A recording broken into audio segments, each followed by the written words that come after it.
What's up, y'all? It's your girl Sakina, and I'm back with another review. This is my review for the Real Housewives of Potomac. This is season 8, episode 9.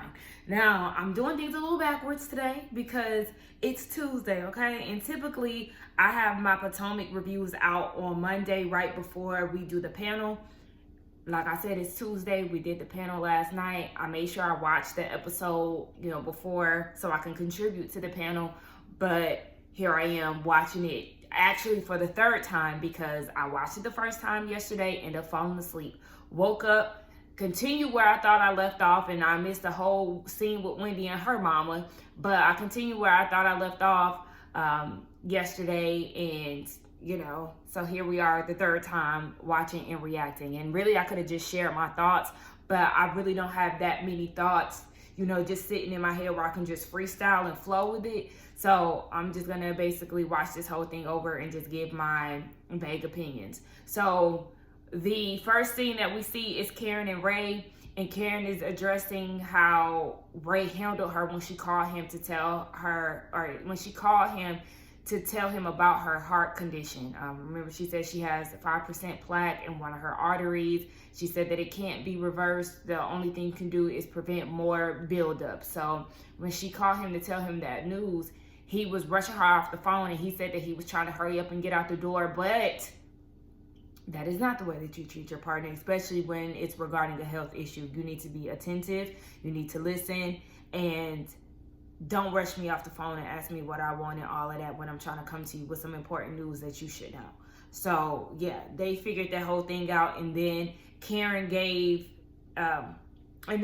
said that she was doing another event with Pave. Pave is an organization that helps with SA victims, and so she's hoping that the girls can get on the right track and not show their behinds at her event. Now, Juan, Robyn, G, and Mia, they go on this double date to make pasta, a cooking class.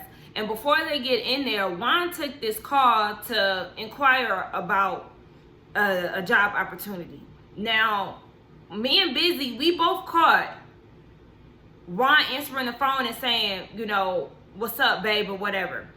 Now, I did think it was a little weird, but rewatching this yet again, I do think that it was just one of those situations where, men address each other like, what's up, baby? Nothing sexual. I think it was just that.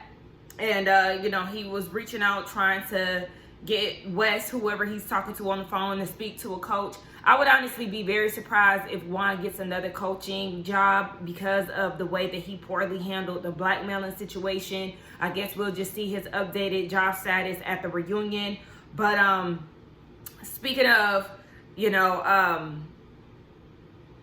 job opportunities, Robyn tells them that, hold on, I'm trying to pause this. Robyn tells them that she's actually opening up a franchise for a skincare business. She's been going to this business for 10 years, and they are now franchising it, and she, wanted to jump on board. So she's going to open up her own building. She actually sent the information over to me and Gordon, which I think is really nice. I will say, Robyn has definitely been holding her household down. I know we give her crap, calling her lazy and all those things, but she has done what she has to do to create income. And this was even before Juan lost his job. So, we know she got the hats. She has the podcast. Now she's doing this franchise. She's trying to expand her portfolio, and rightfully so. Anybody should be having that mindset regardless of whatever. But Robyn, I know you are tired, sis. Okay? You always show up to scenes looking tired. She just lacks sex appeal. And I feel like Robyn had more of a flirty, sexier look when she had that shortcut. That shortcut looked really, really good on Robyn. I feel like that was the best look. If she can maintain a short hairstyle, then I feel like that'll just elevate her look even more, because these dry tracks just make her look worn out. I mean, we know she's been tired for all 8 seasons, but still, I need her to do something else, okay? Because you out here looking crazy. Speaking of looking crazy, Mia brings up to Juan his hotel scandal situation.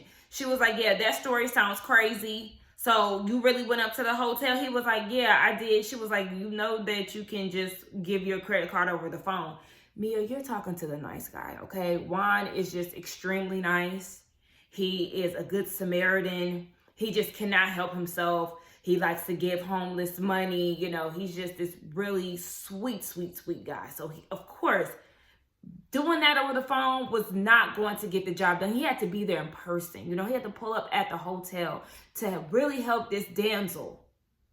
There was no other way to do it. This is the nice guy. So, yeah, I liked the fact that Mia asked Juan what the hell was going on, because we always get Robyn's side of the story. And now it is time for Juan to sit in the hot seat, because we discussed this last night on the panel, and some of the panelists were saying that they really just don't care. But my thing is, and me and Busy, we shared the same sentiment. It is Juan's turn. Every other husband can have their business put out there, can, you know, sit in the hot seat. Juan, it's your turn. And you cannot like drama all you want. If you didn't like drama that much, then you wouldn't be out here creating visuals for the fans to go off of and come at your wife. And these pictures that are painted, I'm sure it's some reality, because ain't no way in hell you go down to a hotel just to pay this lady's bill and not smash. Get the hell out of here.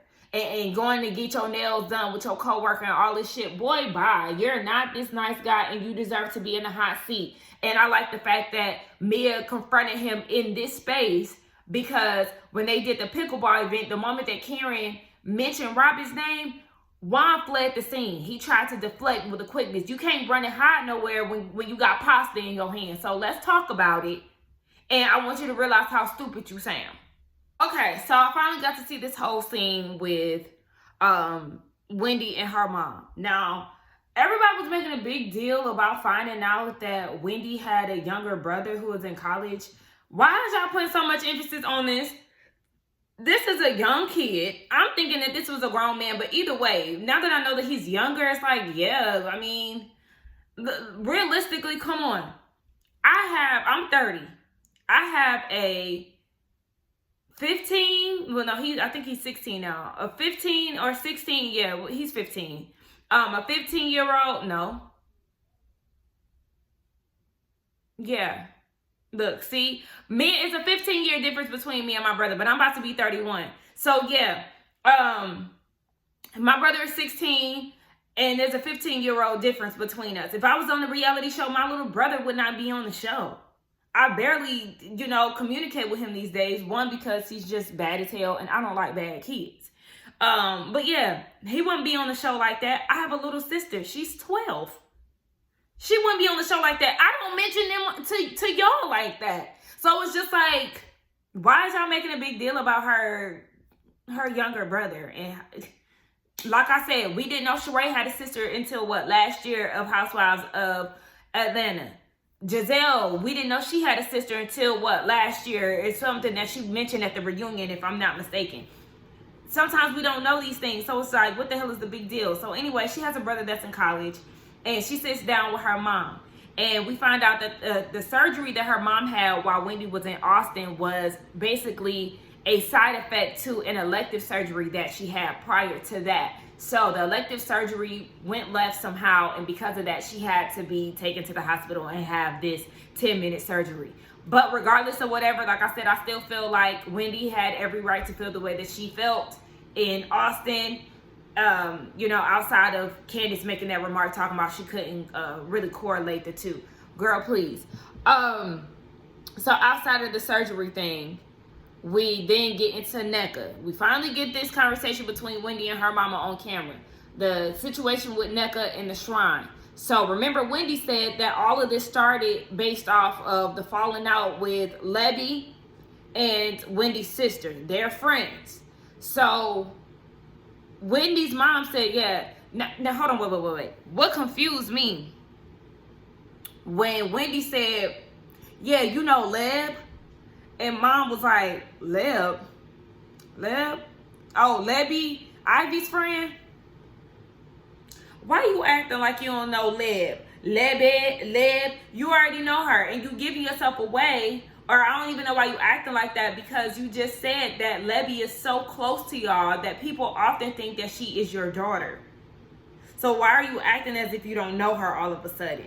So the mom did admit to calling Levy, but it was in the name of Ivory, Wendy's sister. She said that because they are so close, she said that she wanted to remind her that it's hard to find real friends and it's easy to make enemies. And like I said last night on the panel, her mom saying that aligns with what Nneka was saying. Remember, she said that what Nneka said, according to Lebe, mom called and was like, have I ever broken bread with you, blah blah blah. So I have, so why would you ever want to cross me? Why would you try to fuck me over? So that aligns. So I believe that the mom did call to basically remind Lebe, like, don't forget, girl, because I mean, this could be a slippery slope, but don't get disrespectful, X, Y, and Z. Now, when it came down to the whole Nneka and the shrine thing, the way Miss Wendy's mama sipped that drink, I said, girl, why do it look like it's some truth to this situation that you said something about a shrine? And then she was like, the only shrine that I know is St. Jude's Shrine in downtown Baltimore. What that mean? I don't know nothing about shrines. I don't know nothing about the Catholic religion. I don't know. Honestly, I'm over this whole topic, but I did kiki when mama took a sip of that drink. I said, let me find out, mama. We all know that Grace, Gizelle's daughter, is getting ready to go to college, so they're taking a defense class. Child, they had to flip this old, thick, short, buff man over from the back. And Grace managed to get the man over to the mat. Child, it was Gizelle's turn, and she went down with him. And to be honest, I probably would have been the same way as Gizelle, because I need a little bit more body strength. I do. But, she's basically just gearing her daughter up for college and just trying to make sure that she is safe. And so she wants to know, what's the dating plans and things like that going to look like when she gets to school. And she says she doesn't want to date. And she was like, yeah, you should just have some friends and things, kind of like me and Jason. So Grace was like, please. So then she gets Jason on the phone, and Grace's body language looked very much so like, I don't want to be bothered with this. I don't even know why you calling him. And I definitely did feel like, girl, now is not the time you spending with your daughter, and you don't need to be getting on the phone with him, especially when y'all trying to have heart-to-hearts. But Busy did give me a different perspective last night on the panel. Shout out to Busy Blue. And he said that it was probably, just a distraction, a way for her to avoid getting super emotional, because I did think that Gizelle was going to cry, because she was like, it's going to be hard, for 18 years, it's just been me, you, and the twins.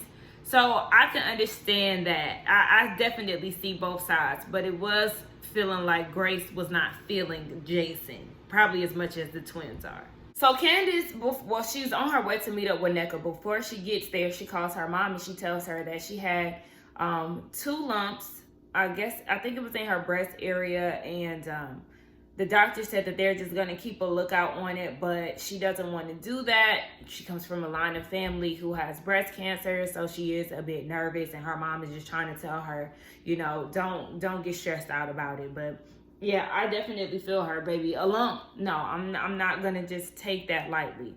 So she gets over to Nneka, and Candice is basically saying that her and Nneka's friendship can't really be too much past what it is because of the relationship that Candice has with Wendy.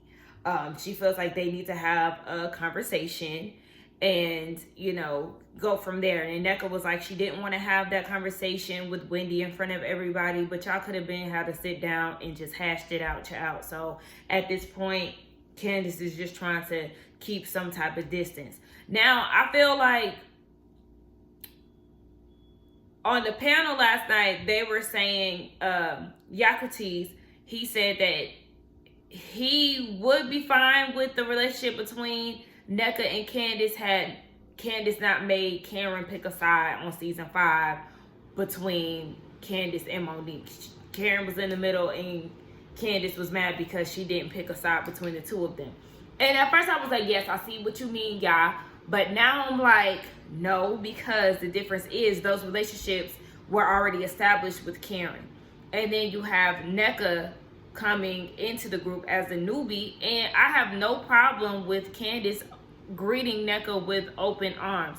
The only thing that Wendy wants Candice to do, because Wendy doesn't have a problem with it either. Wendy just doesn't want her name to be brought up amongst the two of them because Nneka does not like her. So if you're going to have this friendship with somebody who likes me, don't bring up our drama, don't bring up my name, and that's it. And yeah, it should be no problem after that. But I do feel like, there isn't anything wrong with Candice welcoming Nneka into the group because they all have been newbies at one point. All saying, meaning Candice was new to the group at one point, and so was Wendy. And now these ladies are on the back end trying to be iced out. And though we know that Nneka is, being used as a pawn, she still is a newbie to the group. So Candice is just trying to make her feel welcomed and as if she belongs. Even though I do think, though I like what Candice is doing with her, I do think that Nneka could be one and done.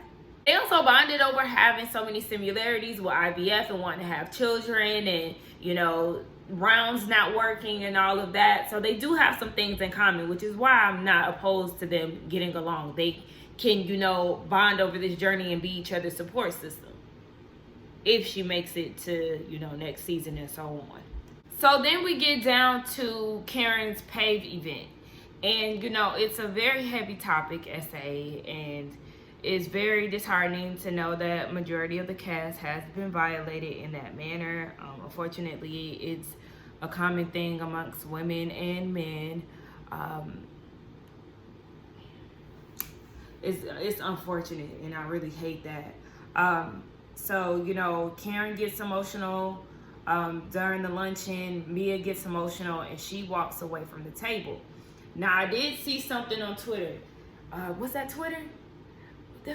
Or was that the panel? I seen something. It might have been the panel comments. It was somewhere where somebody was like, notice that when Mia got up and walked away from the table, that Ashley was the one who went to console her. But Mia has been following up on Robyn this entire season, checking up on her with every storm out that she's done, and she just sat at the table. Well, there you have it. Mia, stop trying to get all chummy with these whores who don't like you. But anywho, she's talking to Ashley about her experience, and we find out that she was violated by Jacqueline's boyfriend, her ex-boyfriend. She said that now she understands why she has been so shitty towards Jacqueline throughout all these years, because Jacqueline left her. And, a lot of times you don't figure these things out until later on, but she definitely had a revelation at that moment and realized that that's the reason why she has been the way that she has been with Jacqueline. And I liked the transparency, the vulnerability.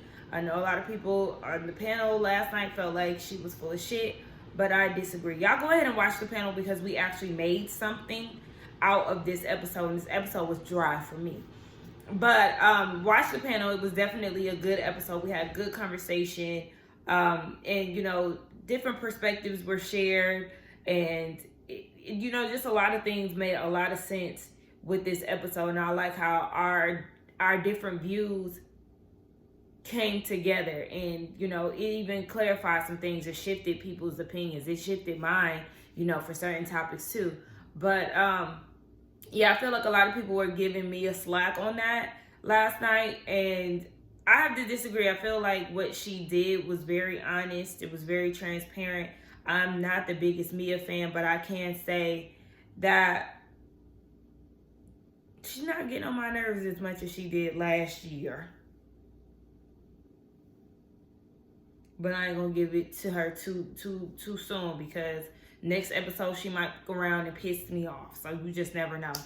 Anyway, that was the episode. Y'all get down in the comments. Oh yeah, Gizelle also tried to seek some advice from the Pave founder, and was asking what should Grace look out for, you know, because she's getting ready to go to college. I thought that was extremely, you know, mommy-like to do, and I loved seeing that because, again, we know that Gizelle is more likable when she's in mommy mode.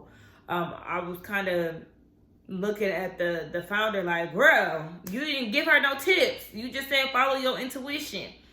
But anyway, yeah, let's get down in the comments and talk. Don't forget to like, comment, and subscribe to my channel, and I will see y'all in the next one. Bye. Y'all, I gotta do Ready to Love.